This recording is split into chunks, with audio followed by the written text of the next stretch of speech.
Boa noite, feliz sábado para você que se aproximou desse santo lugar para louvar a Deus e receber as suas bênçãos nesse santo dia de sábado.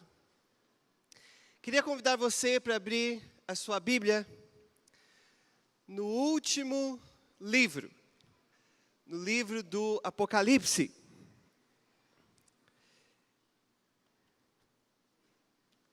E assim, você pode abrir sua Bíblia, você pode ligar a sua Bíblia onde você tem costume, não tem problema, desde que você abra a palavra de Deus, para que nós possamos ouvir a sua voz. Assim que você abrir sua Bíblia, feche seus olhos e vamos falar com o nosso Deus. Louvado sejas tu, nosso Deus, por tua palavra. Obrigado pelo privilégio de ter em nossas mãos.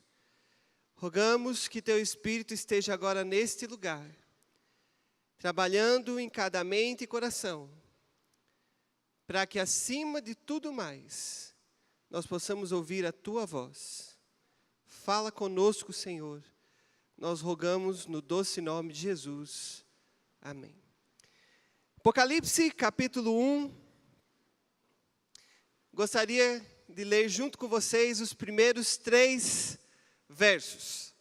Apocalipse, capítulo 1, do verso 1 ao verso 3. Revelação de Jesus Cristo, que Deus lhe deu, para mostrar a seus servos as coisas que em breve devem acontecer, e que ele, enviando por intermédio do seu anjo, notificou a seu servo João, o qual atestou a palavra de Deus e o testemunho de Jesus Cristo quanto a tudo que viu. Bem-aventurados aqueles que leem, aqueles que ouvem as palavras da profecia e guardam as coisas nela escritas, pois o tempo está próximo. O mundo, em geral, tem uma relação muito conturbada com a palavra Apocalipse. Normalmente, as pessoas ligam a palavra Apocalipse com destruição, com catástrofe, inclusive com más notícias. Toda vez que as pessoas querem dizer que algo está para acabar, que algo será catastrófico, que algo será ruim, isso é um apocalipse.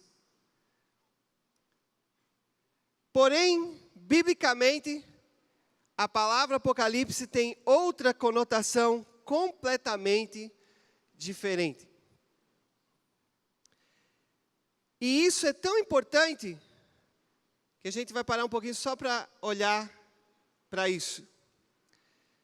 Porque esse entendimento da palavra apocalipse não tem relação apenas com o livro do Apocalipse, mas tem relação de como nós entendemos e interpretamos a Bíblia toda, não só o Apocalipse.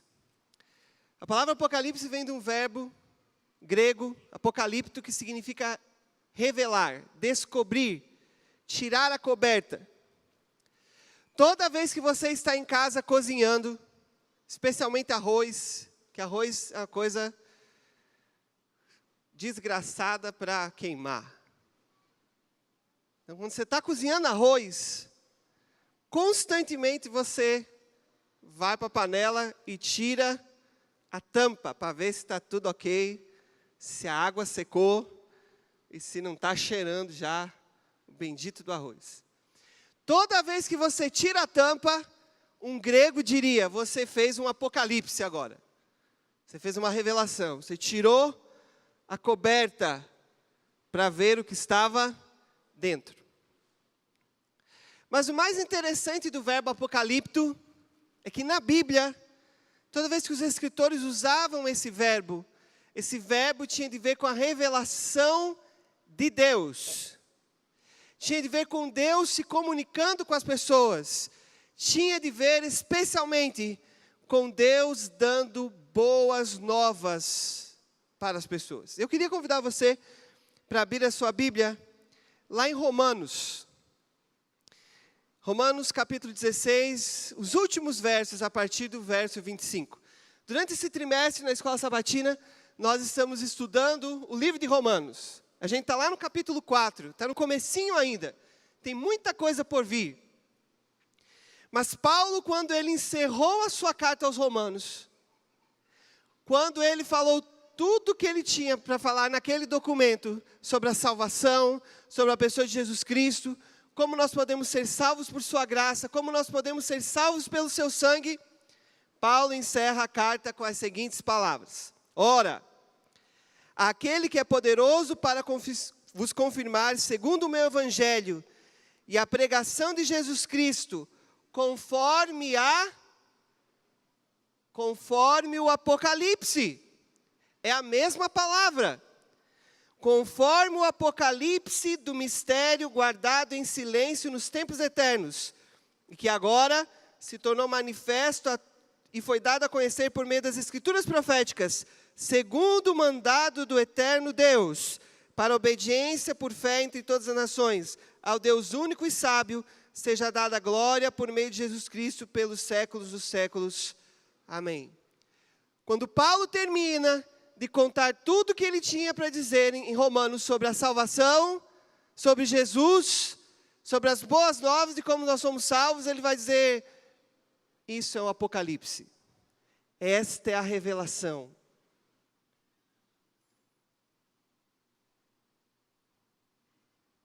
Mas vamos voltar para o Apocalipse. Da onde vem essa revelação? Ou sobre o que é essa revelação? Se você ler Apocalipse 1, você vai ver que a revelação é de Jesus Cristo, mas que ela foi dada por Deus. E no contexto imediato do Apocalipse, parece ser esse o significado. A revelação tem sua origem em Jesus. E quando você vai para o Apocalipse 22 e o verso 16, lá há a confirmação de que aquilo que está escrito no livro do Apocalipse veio de Jesus. Ele é a origem da revelação.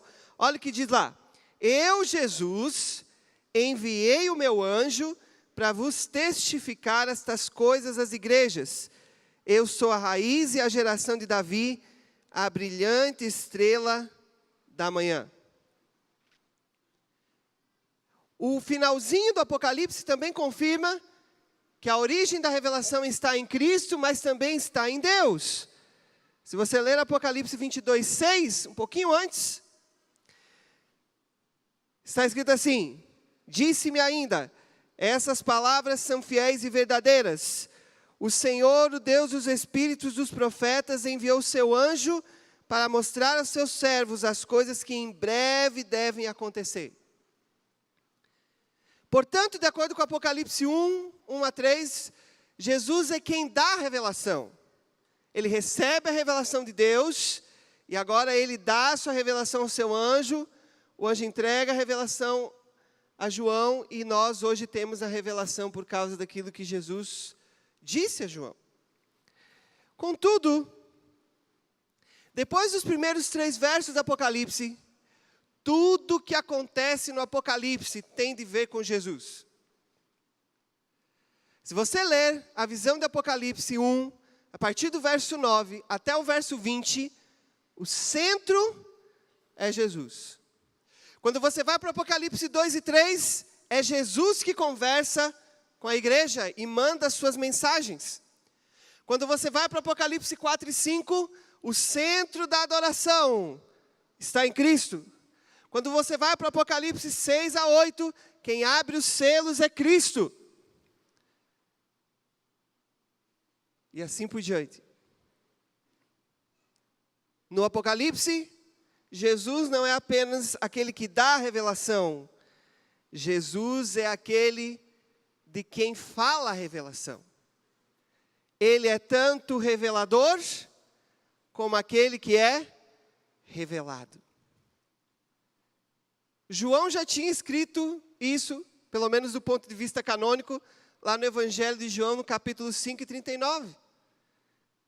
Lá Jesus diz assim, vocês examinam as Escrituras, porque vocês julgam ter nela a vida eterna, e elas falam de mim.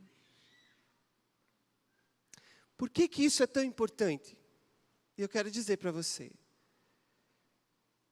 Quando você estuda o livro do Apocalipse, e quando você estuda a Bíblia no geral, há duas maneiras de fazê-lo.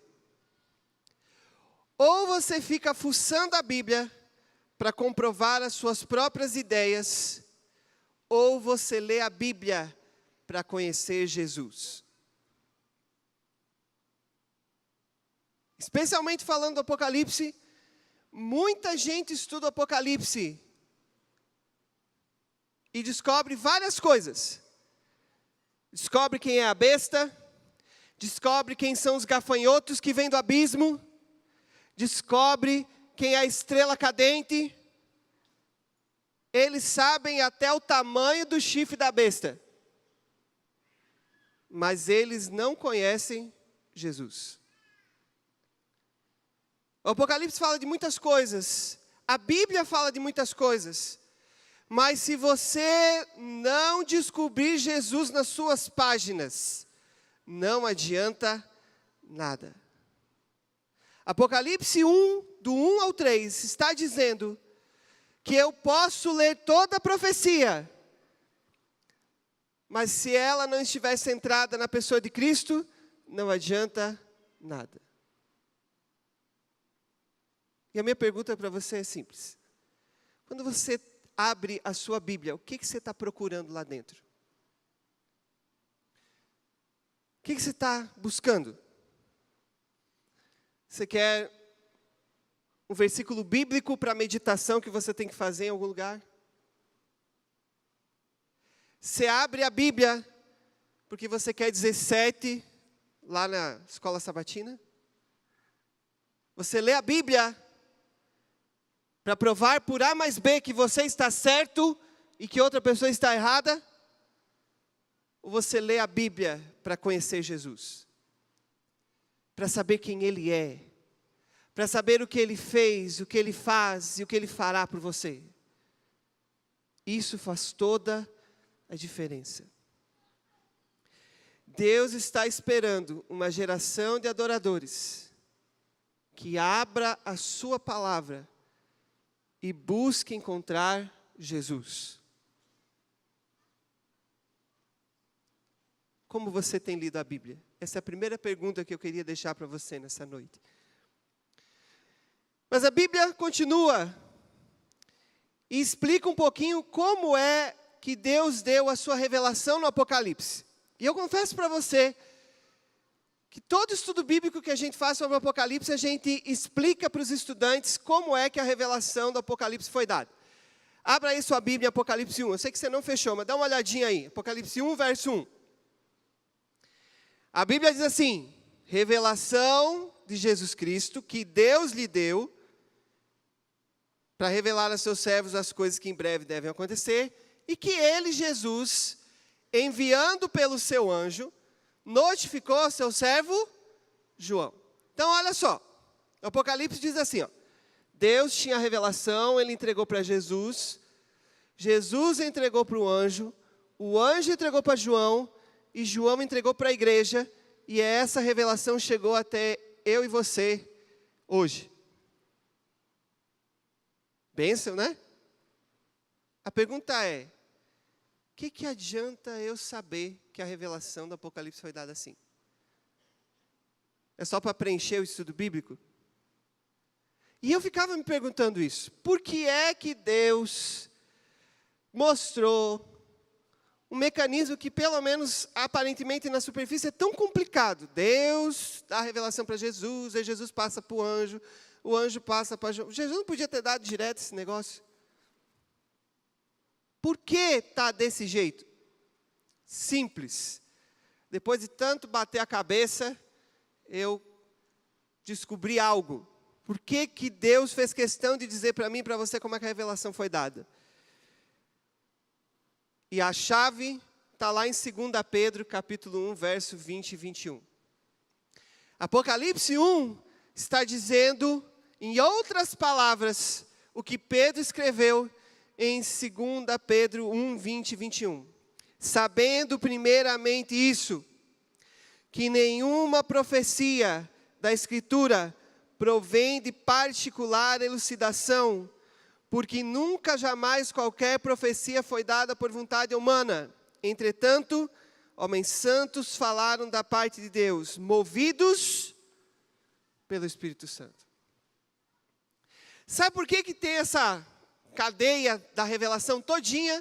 É simples, para dizer para mim e para você, que esse livro que está aberto aí na sua mão, que esse livro que está aberto aí no seu celular, no seu iPad, que esse livro que está aberto onde você, como você estiver com ele aberto aí com você, esse livro não é qualquer livro.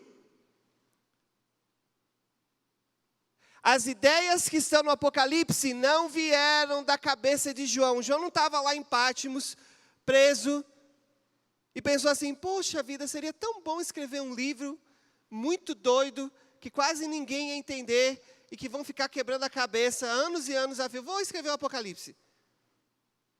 Não foi assim que funcionou. Deus vem a João e diz, João, eu tenho algo para dizer para você, e é tão importante que eu recebi do meu pai, e eu vou mandar um anjo para ajudar você. Você vai escrever e vai mandar para a igreja, porque isso é extremamente importante. A Bíblia não é qualquer livro. Os livros, no geral, são muito importantes. Especialmente num ambiente acadêmico como nós estamos. Eles são a fonte do conhecimento que nós precisamos ter para os mais diversos ramos do conhecimento nos quais nós atuamos. Para os teólogos, para os fisioterapeutas, para os enfermeiros, para os contadores, para os gestores de TI, para todo mundo. Mas esse livro é diferente. Ele não surgiu da expertise, da genialidade humana. Ele surgiu na mente de Deus. João continua no verso 2, ele diz assim, o qual João atestou a palavra de Deus e o testemunho de Jesus. Em grego, essa expressãozinha "e" que está aí, ela pode, e a maior parte dos eruditos concorda que ela deveria ser traduzida por uma outra expressão, não simplesmente "e", mas a expressão "isto é".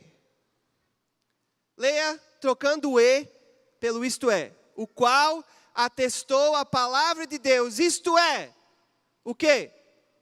O testemunho de Jesus. E aqui há algo interessante, quando João usa a expressão palavra de Deus, João está dizendo o seguinte, o que eu estou escrevendo é tão inspirado, tão importante para vocês, como foi as visões proféticas do Antigo Testamento. No Antigo Testamento, se você pegar qualquer profeta, comece lá, vá lá para Zacarias, para Miqueias, para João, veio a mim a palavra do Senhor. João lá em Patmos recebeu a mesma palavra. João disse assim, eu atestei a palavra de Deus, igual os meus amigos do Antigo Testamento. Mas João acrescenta uma nuance que talvez nos seus dias ninguém tinha notado ainda. Eu estou dando a vocês a palavra profética como os profetas do Antigo Testamento. Esta palavra é o testemunho de Jesus. João está dizendo de novo aquilo que Jesus disse. A Bíblia que está na sua mão foi dada para falar de Jesus. Foi dada sob inspiração para você conhecer o seu Salvador. Foi dada para você saber quem Cristo é, o que Ele fez, o que Ele faz e o que Ele fará por você.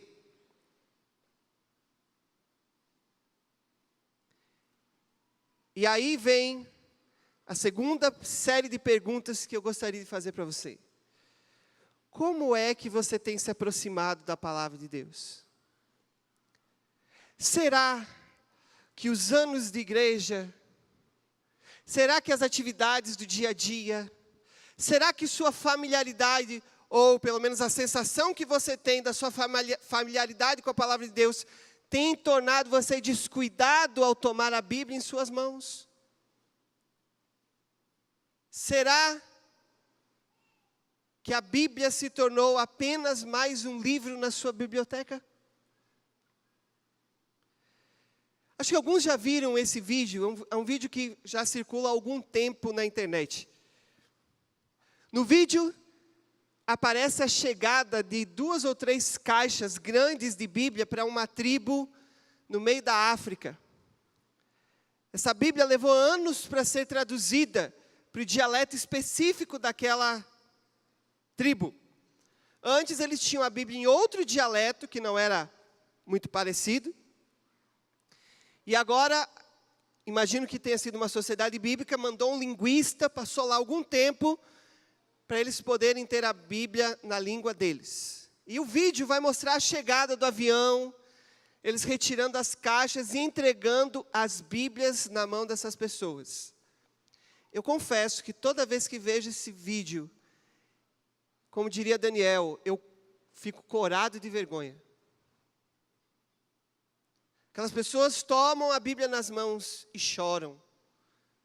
Tomam a Bíblia nas mãos e beijam. Tomam a Bíblia nas mãos e abraçam contra o peito.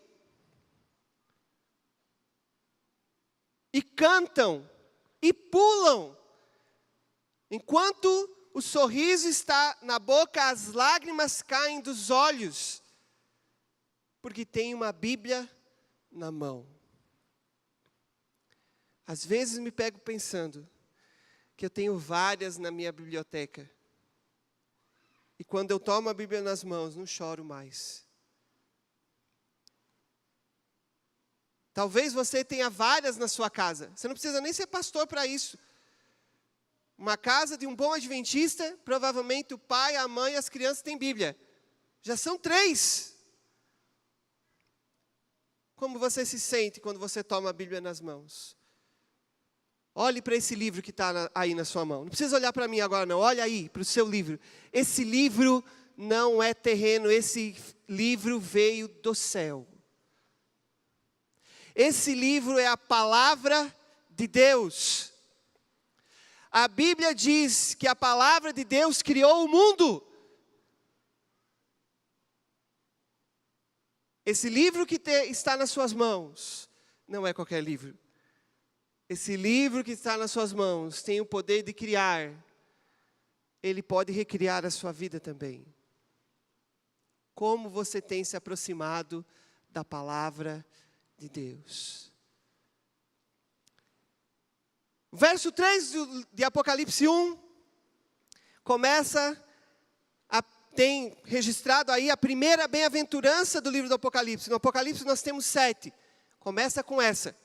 Bem-aventurados aqueles que leem, aqueles que ouvem as palavras da profecia e guardam as coisas nela escritas, porque o tempo está próximo. Por que João escreveu desse jeito? Ou por que Jesus começa se referindo àqueles que leriam a palavra de Deus, o livro do Apocalipse desse jeito? Na antiguidade, especialmente no primeiro século, quando o Novo Testamento surgiu, a maior parte da população era analfabeta.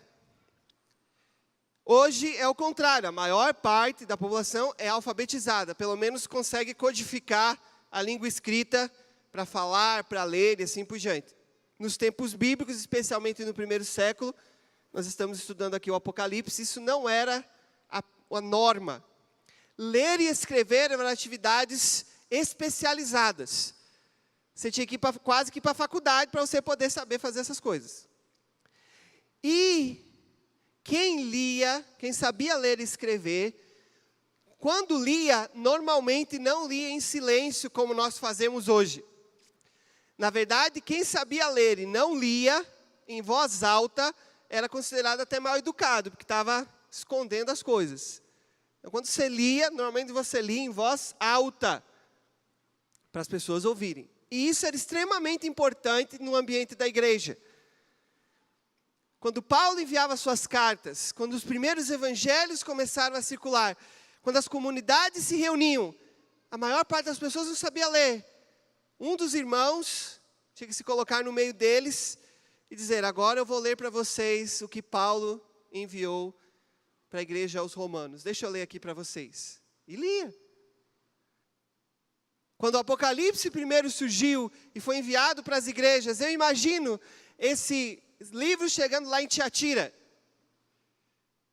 O anjo da igreja, o mensageiro da igreja, como diz Apocalipse 2 e 3, reunindo a igreja e dizendo: irmãos, o apóstolo João está em Patmos, mas ele enviou a revelação de Jesus Cristo. Vamos nos reunir e vamos ouvir o que ele tem para dizer. Ele começava a ler. Ler a palavra de Deus. Então, quando João diz bem-aventurado aquele que lê e aquele que ouve, ele está falando desse ambiente da igreja, que tinha um ledor, que lia a palavra de Deus, e a igreja ouvia.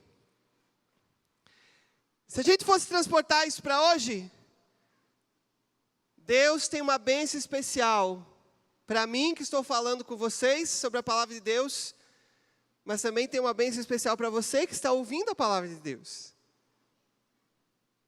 Mas essas duas bem-aventuranças, para quem lê e para quem ouve, não são as mais importantes. A mais importante é a última. Essa é a grande bem-aventurança. Porque eu posso estar hoje falando a palavra de Deus para você e ser um incircunciso de coração.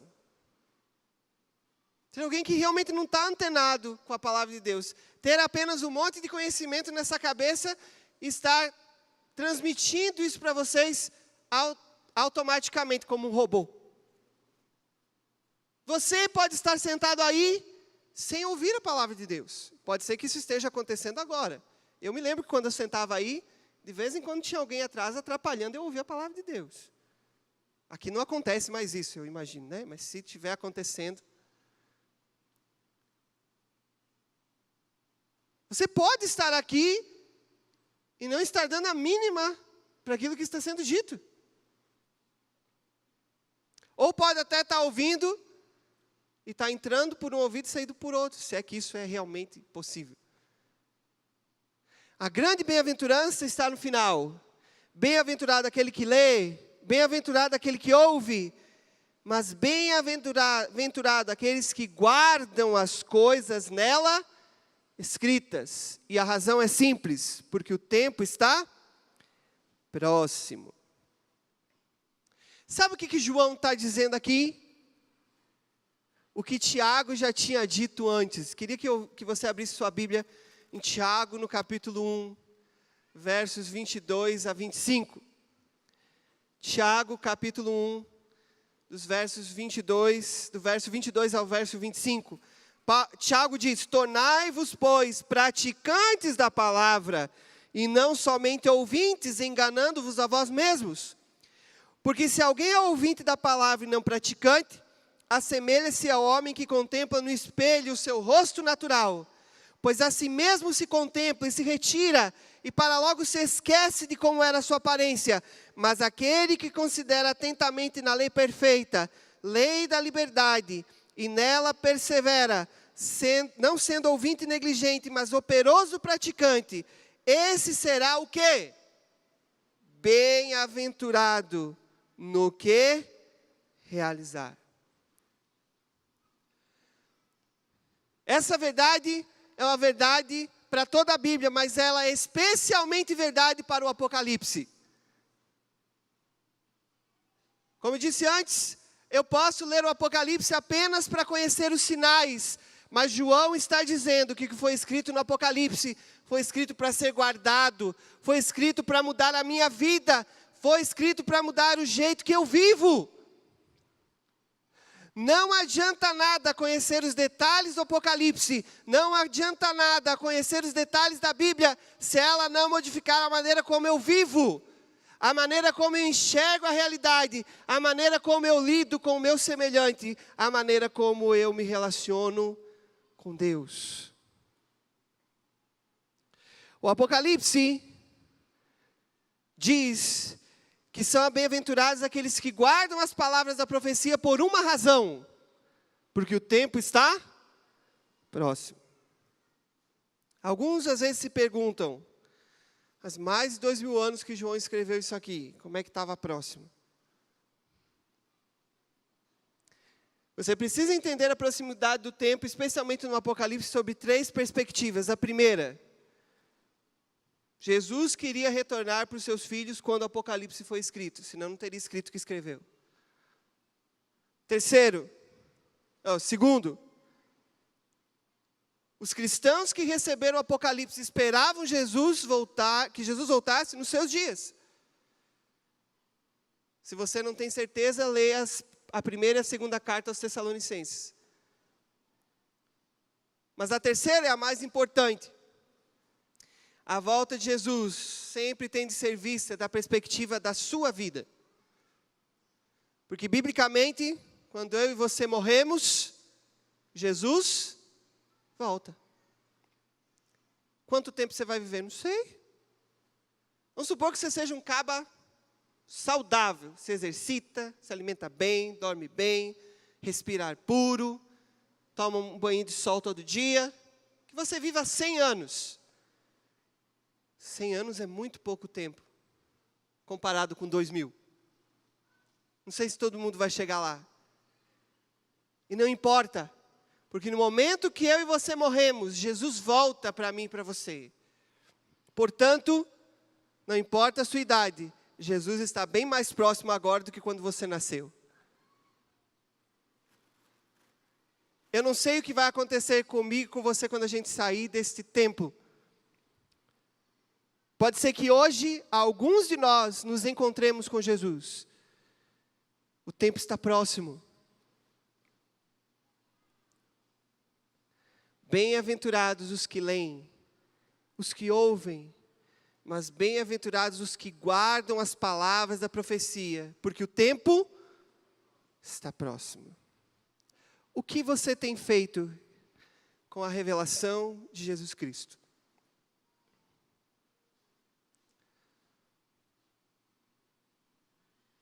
Você tem aprendido de Jesus constantemente na Bíblia? Isso está mudando a sua vida? Isso está transformando a maneira como você age, como você fala, como você pensa?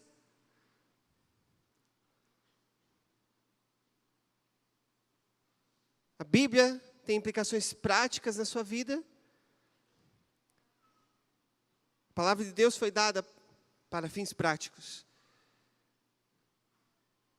Se você leu a Bíblia, descobriu um princípio, e isso não transformar quem você é, você está lendo a Bíblia do jeito errado. Porque não adianta só ler a Bíblia. Não adianta só ouvir a Bíblia. Ela precisa ser guardada. Ela precisa mudar quem eu sou, o que eu faço. Sabe, de vez em quando a gente, como pastor, e aqui eu estou falando para vários, dá um medo danado de pregar para pastor. Todos nós aqui já nos deparamos com uma pessoa que já disse a seguinte frase: ah, pastor, eu sou assim mesmo, eu nunca vou mudar.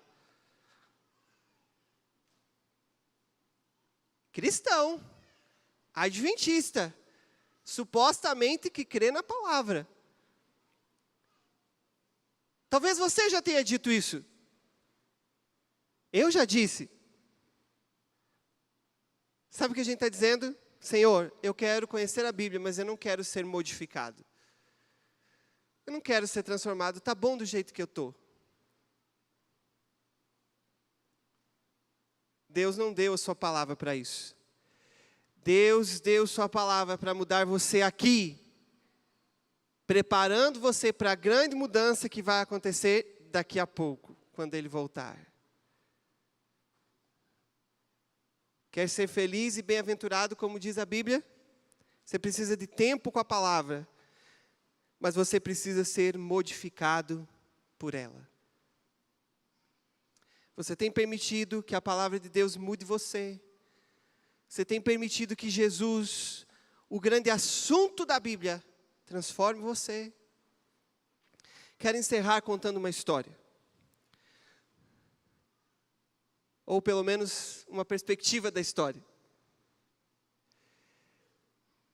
Lá no Centro de Estudos Ellen White, nos Estados Unidos, há materiais de todos os tipos.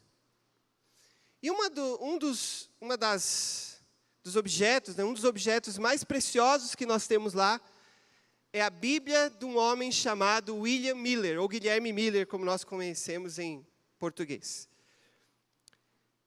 Se você conhece só um pouquinho da história do Adventismo, você vai lembrar que Guilherme Miller era um fazendeiro, batista, que começou a estudar a Bíblia por conta própria e deu início a um dos movimentos mais extraordinários do século XIX.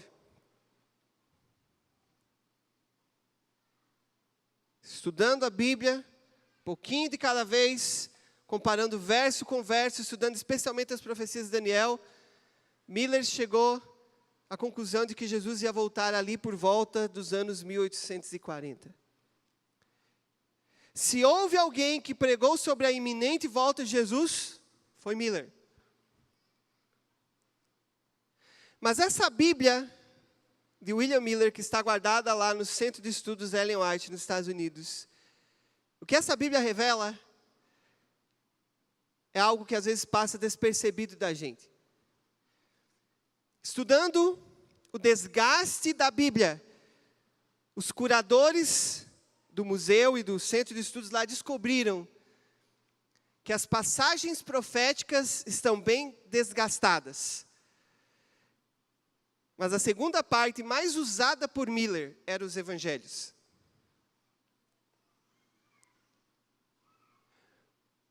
Isso significa que Miller pregava muito sobre a volta de Jesus e havia uma razão, porque ele era doido para se encontrar com o seu Salvador. Porque ele queria ver o rosto daquele que tinha transformado a sua vida. Porque ele conhecia Jesus. E ele queria vê-lo em breve. Querido, você pode ser um expert em profecia. Você pode saber tudo do Apocalipse. Mas se você não amar Jesus, não vai fazer a mínima diferença. O Apocalipse, cujo principal tema é a volta de Jesus, começa dizendo: esta é a revelação de Jesus Cristo. Quem é Jesus para você? Você tem conhecido Jesus na sua palavra? Você tem colocado em sua vida em prática com aquilo que você aprendeu de Jesus? Eu não sei. Mas a Bíblia diz que o tempo está próximo. E meu convite para você é simples. Estude a palavra de Deus para conhecer Jesus, aprender os seus ensinos e preparando-se cada dia para se encontrar muito em breve com Ele. Você gostaria de tomar hoje, ou retomar hoje a decisão de tirar tempo com a palavra de Deus, tempo para conhecer Jesus, tempo para ser transformado pela sua palavra? Quantos gostariam? Louvado seja Deus. Queria convidar você, assim como você está, para você fechar os olhos. Vamos falar com o nosso Deus. Obrigado, Senhor, por Tua palavra. Obrigado, porque nós não temos simplesmente um livro de origem humana. Nós temos a palavra de Deus. Obrigado, porque ao lermos a Tua palavra, nós podemos conhecer o autor e consumador da nossa fé. Obrigado, porque ao folhearmos a Bíblia, obrigado, porque ao estudá-la, nós podemos ver o rosto do nosso amado Salvador Jesus. Senhor, que a partir de hoje, mais ainda, ao nós tomarmos a Tua palavra em nossas mãos, ao conhecermos Jesus dia a dia, que Ele transforme quem nós somos, transforme a nossa mente, nosso coração, para que, na medida em que Ele seja refletido em nós possamos refleti-lo na nossa vida, nas nossas palavras e nos nossos atos. Transforma-nos a nós, teus filhos, neste lugar hoje. Nós rogamos no doce nome de Jesus. Amém.